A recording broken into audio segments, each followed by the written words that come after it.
नमस्कार दोस्तों, आज का मेरा टॉपिक है झलकारी बाई।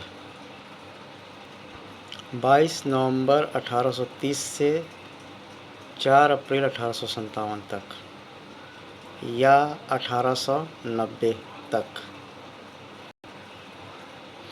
झलकारी बाई एक महान वीरांगना थी जिन्होंने 1857 के प्रथम स्वतंत्रता संग्राम में झांसी की रानी लक्ष्मीबाई के साथ कंधे से कंधा मिलाकर ब्रिटिश सेना के खिलाफ अद्भुत वीरता का परिचय दिया।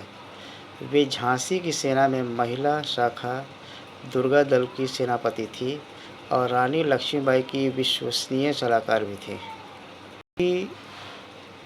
उनकी वीरता और बलिदान की गाथा आज भी बुंदेलखंड के लोकगीतों और लोक कथाओं में जीवित है।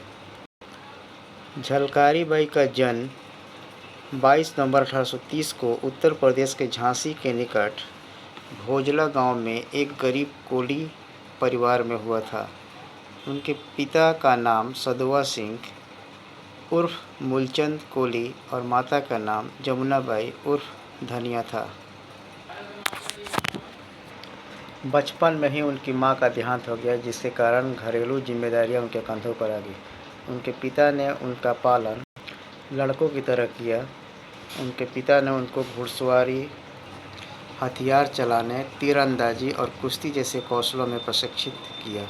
झलकारी बचपन से ही साहसी और दृढ़ निश्चयी थी। एक बार जंगल में पशु चराते समय उनकी भेंट एक बाघ से हुई, जिसे उन्होंने अपने कुल्हाड़ी से मार गिराया। एक अन्य अवसर पर जब डाकुओं ने गांव के एक व्यापारी पर हमला किया तो झलकारी ने अपनी बहादुरी से उन्हें खदेड़ दिया। उनकी इस वीरता से प्रभावित होकर गांव वालों ने उनका विवाह झांसी की सेना के सिपाही पूरन कोली यानी पूरन सिंह से करवा दिया, जो स्वयं एक बहादुर सैनिक थे। पूरन कोली के माध्यम से झलकारी बाई का परिचय रानी लक्ष्मीबाई से हुआ। उनकी बहादुरी और युद्ध कौशल से प्रभावित होकर रानी ने उन्हें अपनी महिला सेना दुर्गा दल में शामिल किया। झलकारी ने यहाँ बंदूक, तोप और तलवारबाजी का प्रशिक्षण लिया और जल्द ही अपनी कुशलता के कारण दुर्गा दल की सेनापति बन गए। उनकी शारीरिक बनावट और चेहरा रानी लक्ष्मीबाई से काफ़ी मिलता जुलता था, जिसका उपयोग बाद में युद्ध में रणनीति के रूप में किया गया।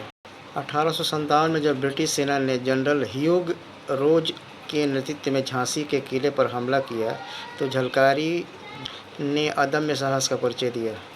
उनके पति पूरन कोली युद्ध में शहीद हो गए, जिसके बाद झलकारी और भी उग्र होकर ब्रिटिश सैनिकों से लड़ी। उन्होंने कई ब्रिटिश सैनिकों को मार गिराया।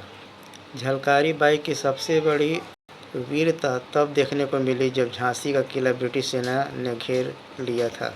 उन्होंने रानी लक्ष्मीबाई के वेश में युद्ध के मैदान में उतरकर ब्रिटिश सेना का ध्यान अपनी ओर खींचा, जिससे रानी लक्ष्मीबाई को किले से सुरक्षित निकलने का अवसर मिला। इस दौरान झलकारी ने ब्रिटिश सेना के साथ जमकर युद्ध किया। कुछ गाथाओं के अनुसार एक गद्दार ने उनकी पहचान उजागर कर दी, जिसके बाद वे ब्रिटिश सेना के हाथों पकड़ी गई। जनरल ह्यूग रोज ने उनकी वीरता की प्रशंसा करते हुए कहा, यदि भारत की 1% महिलाएं भी ऐसी हो जाएं तो हमें यहाँ से भागना पड़ेगा।